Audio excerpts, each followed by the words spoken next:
Hello guys, आप सभी का स्वागत है मेरे यूट्यूब चैनल एकेडमिक एक पर। आज हम NIOS से कोर्स 508 शुरू करेंगे। उसमें हम ब्लॉक 2 स्टार्ट करने वाले हैं जो आपका हेल्थ एंड फिज़िकल एजुकेशन से रिलेटेड है। जैसे कि आप सभी जानते हैं कि ये आपके DLED में फ़र्स्ट ईयर का सब्जेक्ट है, एज़ वेल एज़ ये आपके कंपटीशन में भी काम आने वाला है। तो चलिए बिना टाइम वेस्ट करते हुए शुरू करते हैं हमारी यूनिट 6। इसमें हम सबसे पहले कवर करने वाले हैं हमारा introduction, learning objectives, concept of health करने वाले हैं, फिज़िकल हेल्थ करने वाले, emotional health, mental health, social health, spiritual health. फिर हम पढ़ेंगे इसमें सिग्निफिकेशन ऑफ हेल्थ का, जैसे कि आप सब देख पा रहे हैं, health for individual, health for family, health for society. उसके बाद हम पढ़ेंगे फिर हम हेल्थ फॉर इंडिविजुअल, दैन हम पढ़ेंगे इसमें हेल्थ फॉर फैमिली, इसमें फिर हम पढ़ेंगे health for society, relationship between health and education भी हम आज कवर करेंगे। जितने भी मैं वीडियोस बनाऊंगी आप उनको लगातार देखते रहिएगा, इसमें आपको सब चीज़ें क्लियर होती रहेगी। तो हम यहाँ पर relationship between health and education में पढ़ने वाले हैं effect of education on health, effect of health on education. चलिए अब शुरू करते हैं इंट्रोडक्शन से।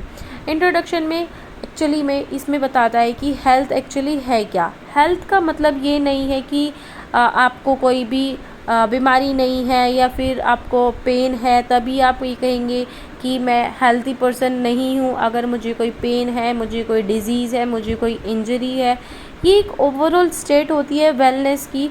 ये आपके सभी लेवल्स पर होती है। जैसे फिज़िकल हो गया, फिज़िकली हम स्ट्रॉन्ग है या नहीं है, सोशली हम स्टेबल है या नहीं है, इमोशनली स्टेबिलिटी आ जाती है, इसमें मेंटल आ जाता है और स्पिरिचुअल हेल्थ आ जाती है हमारी।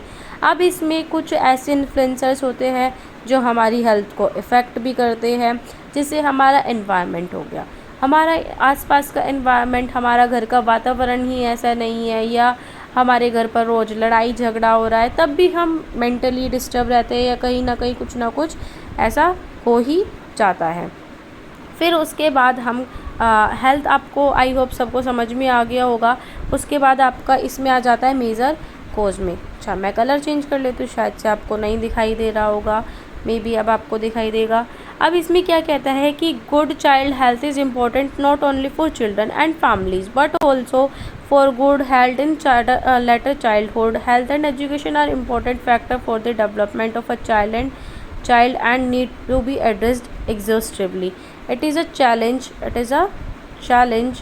to find ways to ensure that the prerequisite for health satisfying of basic need, access to health as a health service, clean and environment, healthy working conditions are sustained where they exist now and stable where they don't exist. अब इसका मतलब क्या है, इसका मतलब भी देख लेते हैं हम।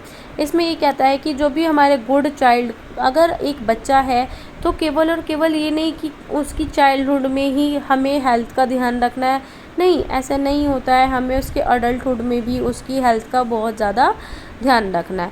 अब जो हेल्थ और एजुकेशन है, हेल्थ अलग चीज़ है, एजुकेशन अलग चीज़ है, लेकिन ये दोनों ही चीज़ें हमारे बच्चे के डेवलपमेंट में बहुत बड़ा रोल प्ले करती है।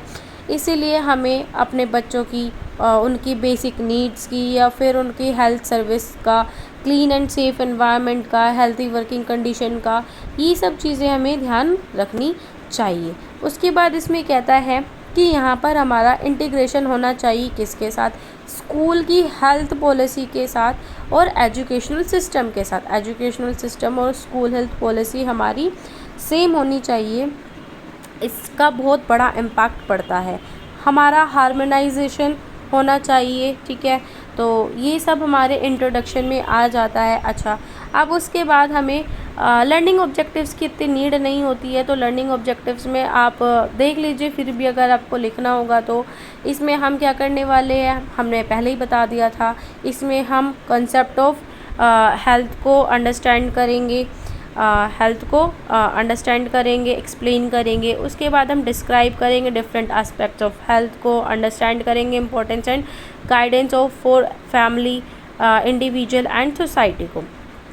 फिर उसके बाद हम क्या करेंगे, इसमें हम करेंगे फिर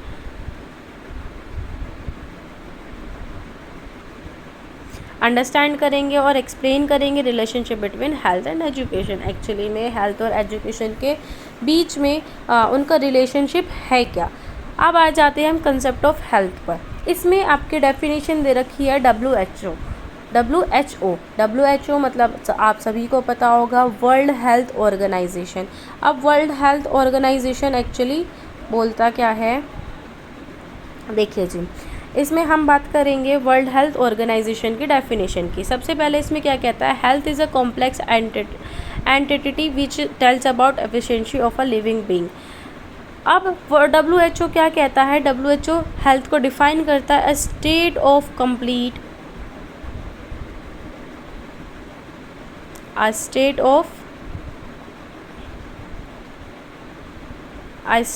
complete physical, mental and social well-being and not merely the absence of disease or infirmity।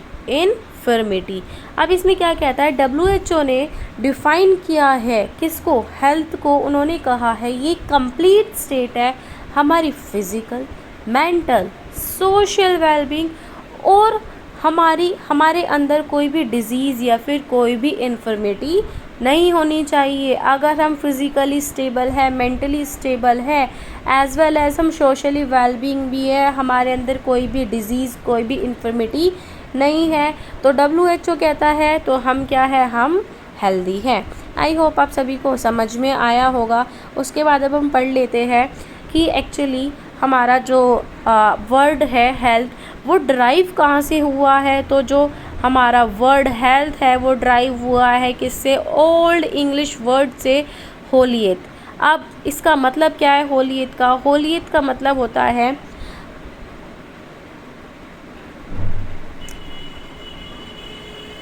होलियत means क्या होता है, विच meant a state of being sound and was generally used to infer a soundness of the body। अब इसका मतलब क्या है, होलियत का मतलब होता है एक स्टेट ऐसी जिसमें हमारा क्या हो, जिसमें साउंड हो, and was generally use to infer a soundness of the body. Means हमारा जो बॉडी है वो एक तरह से स्टेबल रहे। इसमें इतना कहता है हमारा WHO। उसके बाद आ जाते हैं हम, उसके बाद इसमें क्या बोलता है, health is the level of functional and और metabolic efficiency of an organism at both the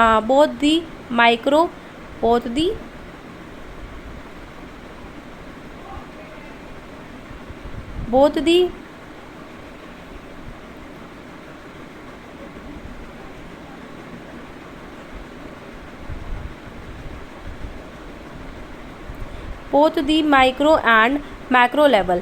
अब ये क्या कहता है, जो हेल्थ है वो लेवल है हमारा किसका, फंक्शनल का और मेटाबॉलिक एफिशिएंसी का, किसी भी ऑर्गेनिज्म में ये दोनों लेवल पर होता है, माइक्रो लेवल पर भी और मैक्रो लेवल पर भी। अब थोड़ा सा इसको फोकस कर लेते हैं, माइक्रो और मैक्रो लेवल से क्या कहना चाहता है।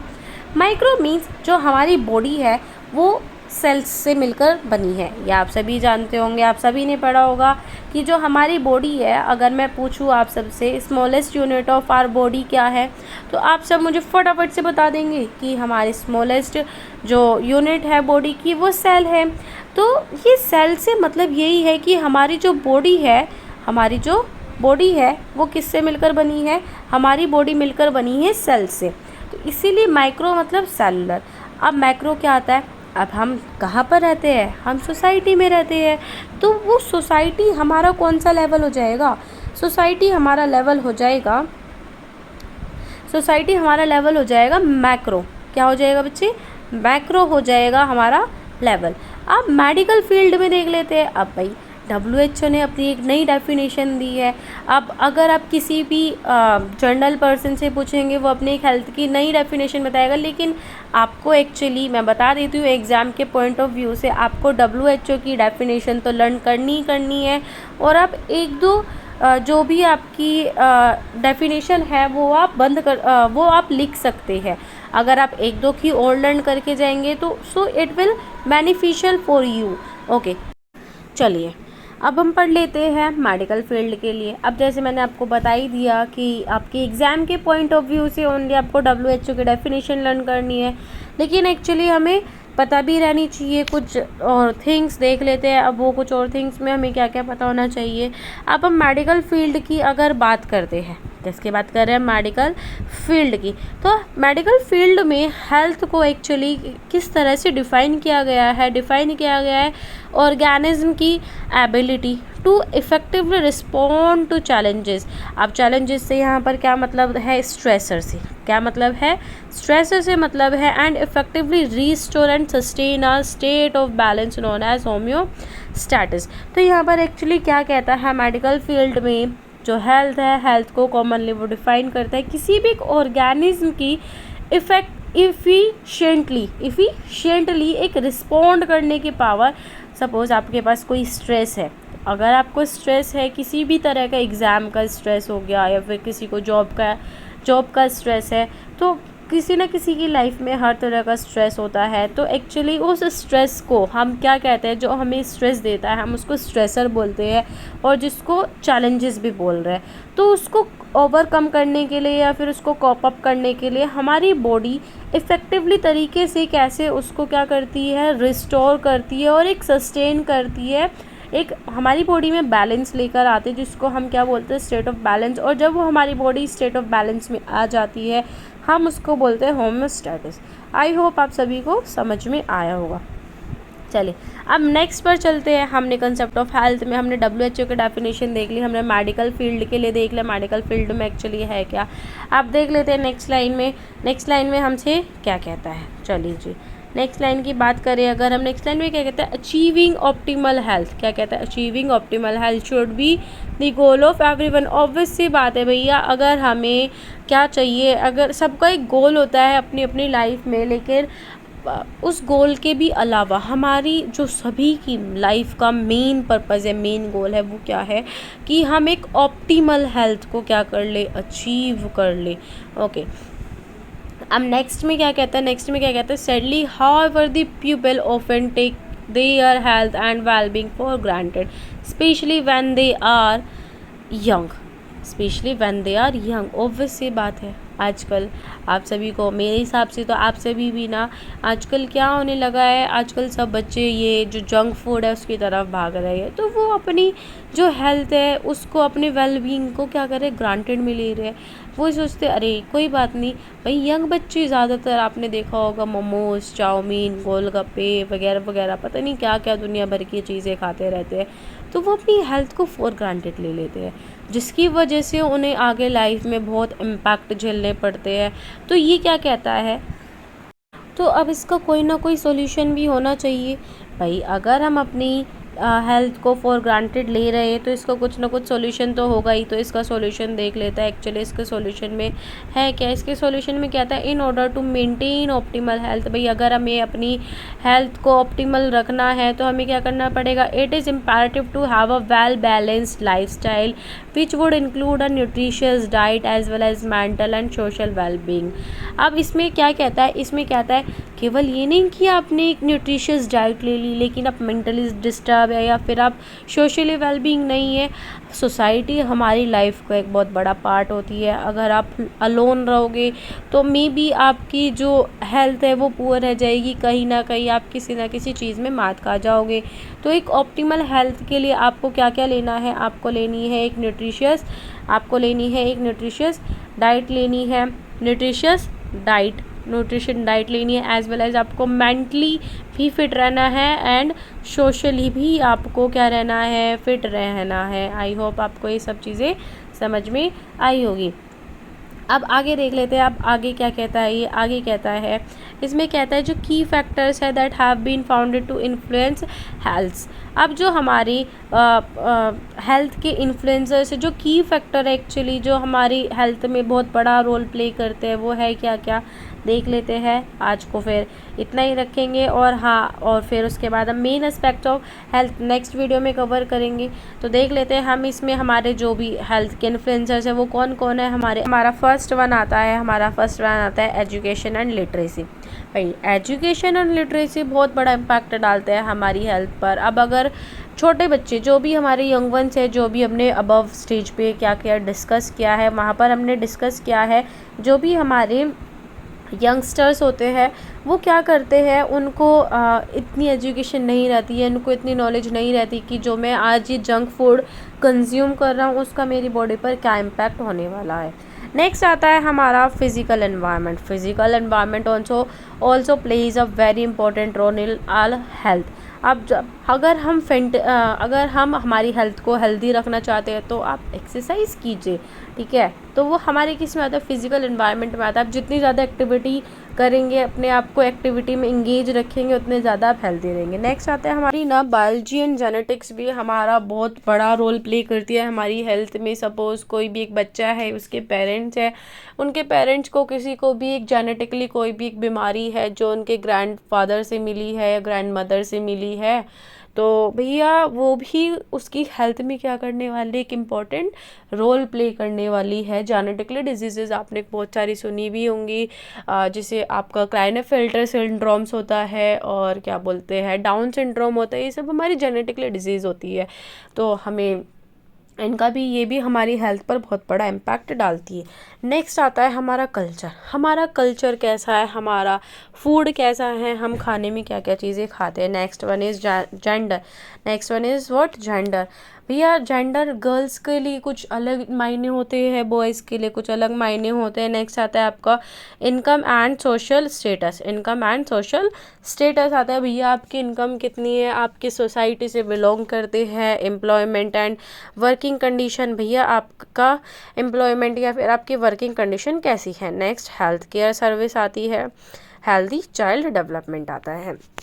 तो आज के लिए हम इतना ही रखेंगे। आई होप आप सभी को जितना भी मैंने अभी तक आपको इंट्रोडक्शन, कंसेप्ट ऑफ हेल्थ बताया है, डेफिनेशन ऑफ WHO बताई है, मेडिकल फील्ड में हमने होम्योस्टैटिक्स का पढ़ा है, आई होप आप सभी को समझ में आया होगा। नेक्स्ट फिर अब हम क्या करेंगे, अब हम करेंगे मेन एस्पेक्ट ऑफ हेल्थ, जिसमें हम फिजिकल हेल्थ को कवर करेंगे, इमोशनल हेल्थ को कवर करेंगे, mental health, spiritual health, social health, जो सब भी हमने पढ़ी है हम उन सब चीज़ों को कवर करने वाले। आई होप आप सभी को मेरी ये वीडियो पसंद आई होगी। अगर आई है तो प्लीज़ मुझे कमेंट करके बताइएगा, क्योंकि वीडियो बनाने में बहुत मेहनत लगती है। तो आपसे उम्मीद रहेगी कि आप मुझे मेरी वीडियो पर कमेंट करके बताएंगे और मुझे बताएंगे कि आपको मेरा वीडियो कैसा लगा। थैंक यू, धन्यवाद।